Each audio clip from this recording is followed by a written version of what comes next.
ओम शांति। ओम शांति। आज बाबा के 19 तारीख के साकार महावाक्य सुनेंगे। सार में बाबा ने कहा, मीठे बच्चे, शिव बाबा इस समय तुम्हारे सामने हाजिर नाजिर है। तुम्हें पहले ये निश्चय चाहिए कि हमको पढ़ाने वाला स्वयं शिव बाबा है, कोई देहधारी नहीं है।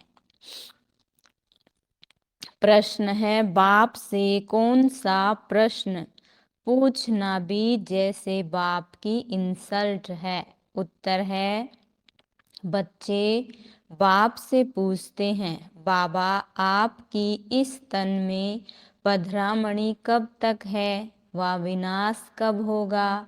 बाबा कहते, ये तो जैसे मेरी इंसल्ट करते हो। मेहमान से पूछना कि आप कितने दिन रहेंगे, ये तो इंसल्ट हुई ना। कहेंगे क्या मैं तुम्हारे लिए बोझ हो पड़ा हूं। शिव बाबा तो जब तक यहाँ है तब तक तुम बच्चे खुश हो ना, इसलिए ऐसे प्रश्न बाप से नहीं पूछने चाहिए। ओम शांति। बाबा बैठकर ब्रह्मा द्वारा अपने बच्चों ब्रह्मा कुमार और कुमारियों को समझाते हैं। ब्रह्मा कुमार कुमारियां भी समझते हैं कि निराकार बाप ब्रह्मा द्वारा समझा रहे हैं। बाप तो है निराकार, किसको साक्षात्कार भी कराना होगा तो ब्रह्मा का शरीर ही सामने करूंगा। अगर खुद का साक्षात्कार कराए तो कोई समझ ना सके। वह तो एक बिंदी है। अब जैसे आत्मा स्टार है, वैसे परमात्मा भी बिंदी है। ये बुद्धि से समझा जाता है। भल साक्षात्कार हो भी, चीज तो वही देखेंगे, और क्या चीज हो सकती है। अक्सर करके बहुतों को ब्रह्मा का साक्षात्कार कराते हैं कि इनके पास जाओ। बहुतों के अनुभव सुनते हैं ना कि ब्रह्मा बाबा दिखाई दिए और कहा आप इनके पास जाओ। छोटी चीज को कोई समझ ना सके, बिंदु का साक्षात्कार हो तो समझ ही नहीं आएगा कि कहाँ जाना है। तो ब्रह्मा द्वारा बाबा बैठ समझाते, नॉलेज देते हैं। कहते हैं, बच्चों मैं इस साधारण मनुष्य तन का आधार लेता हूँ। ब्रह्मा तो नामी ग्रामी है, समझेंगे बाबा इनमें है। ये बाबा का रथ है। बाबा नहीं होता तो ये ब्रह्मा भी काहे का, तो ये बी के भी काहे के, फिर कोई नहीं होते। बच्चों को नॉलेज मिलती है, तुम समझते हो ये नॉलेज सिवाय परमपिता परमात्मा के कोई दे नहीं सकता। नॉलेज फुल व निराकार है, सिवाय आर्गन्स के ज्ञान दे कैसे सकते। बच्चों को निश्चय हो जाना चाहिए कि इस समय बाबा हाजिर नाजिर है, जब बुलाओ तब आ जाता है। दिल से कहो, मेरे बाबा आ जाओ, मेरी मदद करो। तो याद करने से पहले ही मन में संकल्प करते ही बाबा आ जाते हैं। तो बाबा कहते हैं, अभी मैं हाजिर नाजिर हूँ। बुद्धि कहती है बाबा इनमें प्रवेश है, जो बैठ नॉलेज देते। उस परमपिता परमात्मा के सिवाय स्वर्ग का वर्षा मिल ना सके। तुम बच्चे जानते हो, भक्ति मार्ग में जो भी त्योहार आदि मनाए जाते हैं वो सब इस समय के यादगार है। शिव जयंती भी इस समय का त्योहार है। त्रिमूर्ति शिव परमपिता परमात्मा ब्रह्मा द्वारा स्थापना करते हैं। श्री कृष्ण थोड़े ही नई दुनिया की स्थापना करेंगे। ब्राह्मण कुल चलाता है, उनको पता ही नहीं कि ब्राह्मण सो देवता बनते हैं। ब्रह्मा की औलाद तुम ब्राह्मण हो, जो भी मनुष्य मात्र है। सब धर्म वाले उन्हों को समझ में आता है कि हमारा ग्रेट ग्रेट ग्रैंडफादर ब्रह्मा है, जिसको आदम बीबी अथवा आदि देव आदि देवी कहते हैं, वह भी शिव बाबा की रचना है। नाम अलग अलग रख दिए। बाबा ने कैसे रचना रची, एडॉप्ट किया है, यह है पहले नंबर की बात।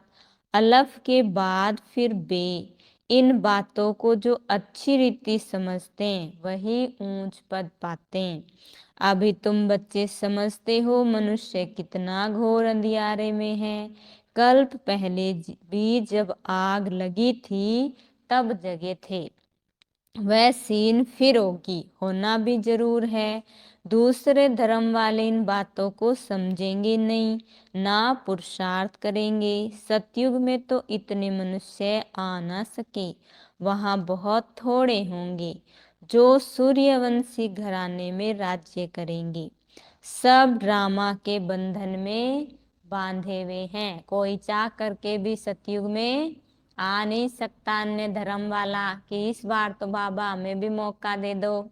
मिलेगा।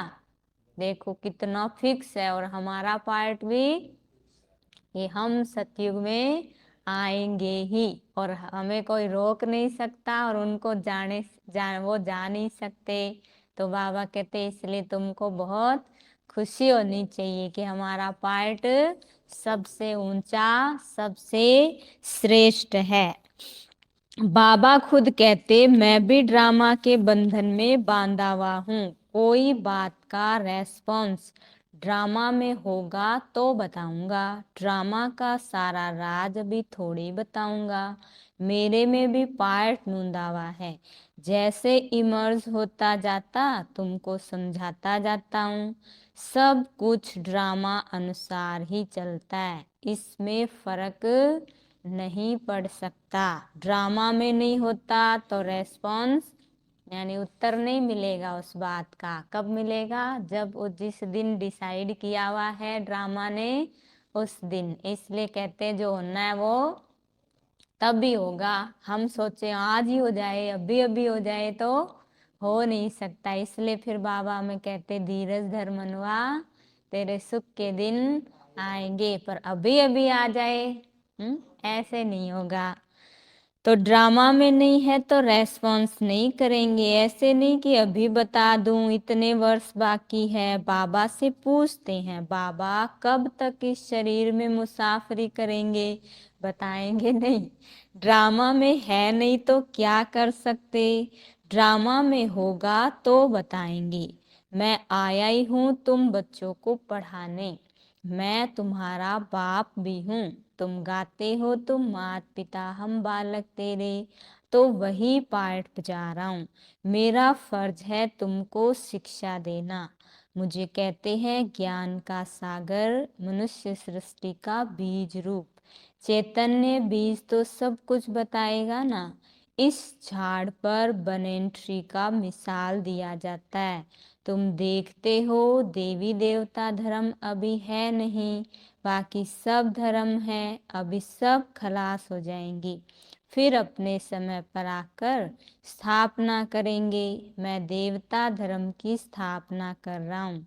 जब वह धर्म प्राय लोप है, केवल चित्र है, परंतु ये किसको पता नहीं कि देवी देवता धर्म कब था, कहाँ गुम हो गया, देवताएं कहाँ चले गए, किसको पता ही नहीं है। सिर्फ कहेंगे लक्ष्मी नारायण का राज्य था, ये शास्त्र आदि सब भक्ति के लिए है।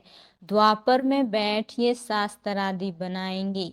सचखंड में सिर्फ देवता राज्य करते थे, ये है ही झूठ खंड।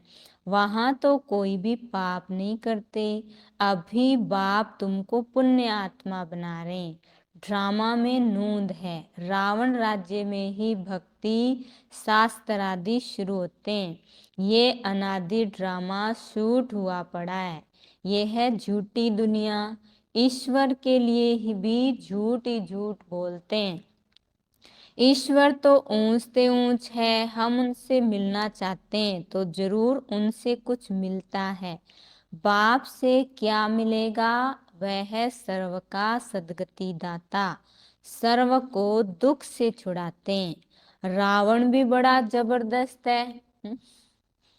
बाबा कहते हैं आधा कल्प उसका राज्य चलता है, परंतु वह दुख देता, इसलिए सब मनुष्य बाप को याद करते हैं। रावण तुम्हारी सारी राजधानी छीन लेता है, इतना जबरदस्त है।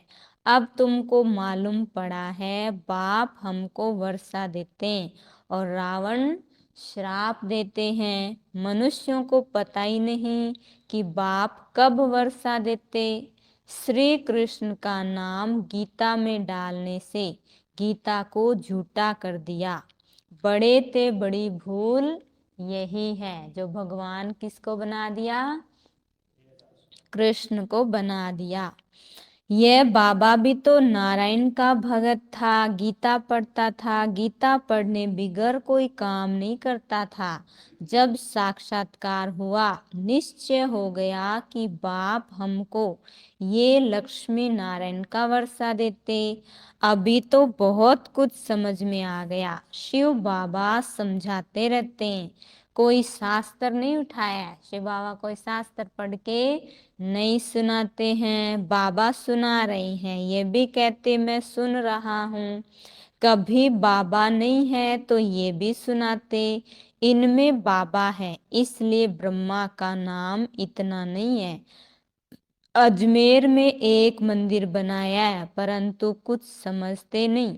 श्री कृष्ण को मुरली दी और सरस्वती को सितार दी। सरस्वती को गॉडेज ऑफ नॉलेज कहा जाता है। गॉड ऑफ नॉलेज ब्रह्मा के बदले श्री कृष्ण को कह दिया। मूंझ गए। बाप बैठ बच्चों को समझाते हैं, त्रिमूर्ति में श्री कृष्ण तो है ही नहीं। त्रिमूर्ति में तो कौन है, ब्रह्मा विष्णु शंकर। भल करके है परंतु गुप्त, माना कंबाइंड। विष्णु राधे कृष्ण लक्ष्मी नारायण का रूप है। तो यह भी किसको पता नहीं कि परमपिता परमात्मा ने समझाया था, अब भी समझाते रहते हैं। साधु संत आदि इस बात को समझ जाए तो यहाँ सबकी भीड़ मच जाए, परंतु ड्रामा में ऐसे भी नहीं। बाप कहते मैं संगम पर आकर राजयोग सिखाता हूँ। जो पास होते वह सूर्यवंशी बनते, जो फेल होते वह चंद्रवंशी बनते। सूर्यवंशी की प्रजा होगी और चंद्रवंशी की प्रजा होगी, माना फेल होने वालों की प्रजा भी फेल ही होगी। तुम बच्चों की बुद्धि में सारे चक्र का ज्ञान है। तुम हो स्वदर्शन चक्रधारी ब्राह्मण, ये है सर्वोत्तम ब्राह्मण कुल। तुम सेवाधारी हो, तुम गुप्त वेश में भारत को योग बल से स्वर्ग बनाते हो। तुम्हारे लिए स्वर्ग जरूर चाहिए, पुरानी दुनिया को खत्म करना पड़े। श्रीमत पर तुम अपनी राजधानी स्थापन कर रहे हो। यादवों की राजाई खत्म होनी है, पांडव राजाई स्थापन कर रहे हैं नई दुनिया के लिए। पुराने भंबोर को आग लगनी है, ये भी समझते हैं। बाकी कितने दिन होंगे, थोड़े ही होंगे, 2 4 10 साल होंगे, फिर बाबा कहते नई दुनिया आने वाली है। तो पूछते हैं कितना समय है, बाबा कहते हैं पूछ नहीं सकते, मेहमान से पूछा नहीं जाता आप कितने दिन रहेंगे, कहेंगे मैं शायद बोझ हूँ। शिव बाबा कहते मैं यहाँ हूँ तो तुम खुश रहते हो ना। किस किस को खुशी नहीं है भाई बाबा जल्दी जाए और हमारा स्वर्ग आए। हमें दोनों ही चाहिए, हम बड़े मतलबी है ना, हमें स्वर्ग भी चाहिए और नहीं चाहिए क्या गोकुल भाई, तो सोच रहे हैं भी क्या चाहिए पता नहीं। हाँ, हम तो बाबा है तो स्वर्ग है ही, क्योंकि 21वां जन्म स्वर्ग का कहाँ है। कई बच्चे ये सोचते स्वर्ग आएगा, नहीं, बाबा कहते जब मैं आया तब स्वर्ग आ गया, क्योंकि 21 जन्म गाए हुए ना स्वर्ग के। तो 21वां तो यही है, पहला जन्म तो संगम युग का ही स्वर्ग का है, क्योंकि 50-50 है। कलयुग भी है यहाँ और सतयुग भी है। आधा टाइम कलयुग का लिया है 50 साल, आधा टाइम सतयुग का लिया है, तो जो मन से सतयुग में रहता है उसके लिए स्वर्ग है, और जो सारा दिन दे की बातें, दे की दुनिया, उनमें ही खोए रहते हैं तो उनके लिए फिर कलयुग हो गया। इसलिए बाबा कहते हैं तुम खुश तो हो ना, पूछ रहे हैं, नहीं हो तो चला जाता हूँ। फिर पूछते क्यों हो कि कब तक पधरामनी है। ये पूछना भी जैसे इंसल्ट है, इसमें भी लज्जा आनी चाहिए। ये पूछना तो ऐसे हुआ कि बाबा जल्दी जाए तो अच्छा, इसलिए ऐसे ऐसे सवाल बाबा से पूछ नहीं सकते। ऐसा बाबा तो कोई हो ना सके। बच्चे ही बाप को जान गए हैं। श्री कृष्ण के लिए ऐसे नहीं कहेंगे कि इनमें परमात्मा है। श्री कृष्ण ही याद आता रहेगा, परमात्मा तो याद आ न सके। श्री कृष्ण को ही देखते रहेंगे, शिव को याद ही नहीं करे। इसलिए तुम बच्चों को समझाया है, शिव बाबा को याद करो, देह अभिमान में नहीं रहना। श्री कृष्ण की महिमा कोई कम, क्योंकि बाबा के बाद अगर किसकी महिमा है तो वो है श्री कृष्ण की। बाबा कहते मुझे आना ही है पराये देश पुराने शरीर में। श्री कृष्ण तो रावण के देश में आ ना सके। अब तुम बच्चे जानते हो, श्री कृष्ण की आत्मा पुनर्जन्म लेते लेते अब इस शरीर में है।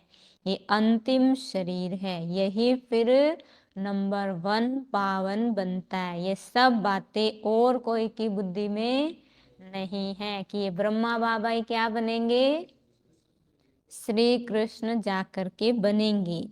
बाबा कहते रावण का चित्र बनाते हैं परंतु समझते ही नहीं कि रावण की प्रवेशता कब से शुरू हुई। जलाते ही आते, मर जाए तो फिर जलाना बंद कर दे, पर मरता ही नहीं, हर वर्ष जलाते हैं। ये सब भक्ति मार्ग है। बाप कहते मैंने तुमको सूर्यवंशी चंद्रवंशी बनाया, तुम फिर शूद्रवंशी कैसे बने? तो शूद्रवंशी बनाया रावण ने। अब फिर तुमको सूर्यवंशी चंद्रवंशी बना रहा हूं। अभी तुम जानते हो हम विश्व पर जीत पाते फिर हार खाते।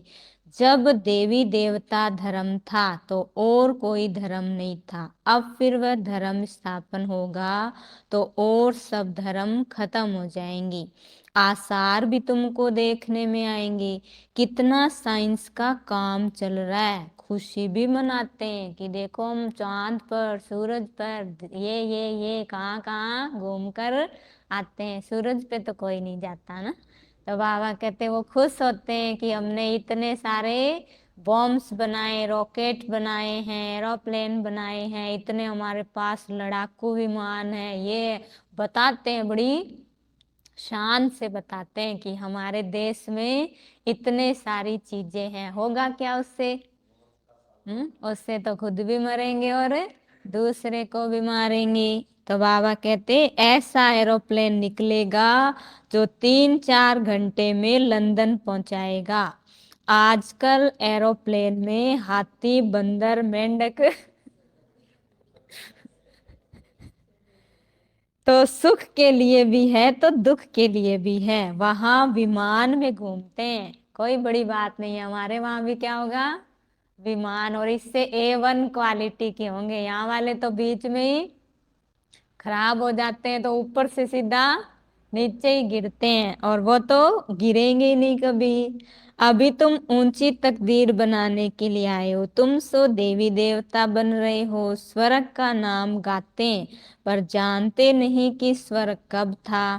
कहते हैं स्वर्ग पधारा तो जरूर नरक में था, परंतु सीधा कहो तुम नरकवासी हो तो गुस्सा लगेगा। अब तुम्हारे में ताकत है, तुम कह सकते हो। तुम पतित पावन को बुलाते हो तो जरूर पतित हो, पर कहने के लिए बाबा कहते क्या चाहिए, चूहे वाली बुद्धि चाहिए।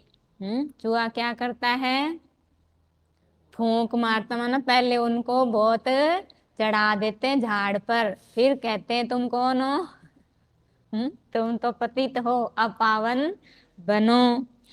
बाप कहते ये झाड़ जड़ जड़ी भूत अवस्था को पाया हुआ है, महाभारी लड़ाई मशहूर है, तुम जानते हो हम आए हैं राजाई देने, हम स्थापना के निमित्त हैं, आगे चलिए सन्यासी महात्माएं भी तुम्हारी बात मानेंगे, ये सब ड्रामा में नोंद है। अच्छा मीठे मीठे सिखिल दे बच्चों प्रति, माता पिता बाप दादा का याद प्यार और गुड मॉर्निंग। रूहानी बाप की रूहानी बच्चों को नमस्ते, हम रूहानी बच्चों की रूहानी बाप दादा को याद गुड मॉर्निंग, नमस्ते नमस्ते नमस्ते। मेरे बाबा मीठे बाबा प्यारे बाबा, आपका शुक्रिया, बहुत बहुत शुक्रिया। धारणा के लिए मुख्य सार, गुप्त रूप में योग बल से भारत को स्वर्ग बनाने की सेवा करनी है, रूहानी सेवाधारी बनना है। दूसरी पॉइंट है हमारा सर्वोत्तम ब्राह्मण कुल है, हम स्वदर्शन चक्रधारी हैं, इस नशे में रहना है, किसी भी बात में संशय नहीं उठाना है, हर एक आत्मा का पार्ट फिक्स है। हम कह देते हैं ना ये तो इतने ज्ञानी है समझदार बुद्धिमान, तो भी ऐसे करते हैं, हाँ करेंगे वो, क्यों? क्योंकि उनका पार्ट है। तो बाबा कहते हैं अगर एक भी आत्मा के पार्ट पर प्रश्न उठाया तो आपके पार्ट में भी वही रोल आ जाएगा फिर। इसलिए कोई के भी पार्ट को गलत नहीं कहना, सब क्या कर रहे हैं, अपना अपना रोल प्ले कर रहे हैं। आज का प्यारे बाबा का वरदान है, परमात्मा चिंतन के आधार पर सदा बेफिक्र रहने वाले निश्चय बुद्धि निश्चिंत भव। परमात्मा चिंतन के आधार पर सदा बेफिक्र रहने वाले निश्चय बुद्धि निश्चिंत भव। दुनिया वालों को हर कदम में चिंता है और आप बच्चों के हर संकल्प में परमात्मा चिंतन है, इसलिए बेफिक्र हो। करावनहार करा रहा है, आप निमित्त बन करने वाले हो, सर्व के सहयोग की अंगुली है, इसलिए हर कार्य सहज और सफल हो रहा है, सब ठीक चल रहा है और चलना ही है, चल रहा है ना। कराने वाला करा रहा है, हमें सिर्फ निमित्त बन तन मन धन सफल करना है, यही है बेफिक्र निश्चिंत स्थिति। स्लोगन है सदा संतुष्टता का अनुभव करना है, तो सबकी दुआएं लेते रहो। अच्छा, ओम शांति।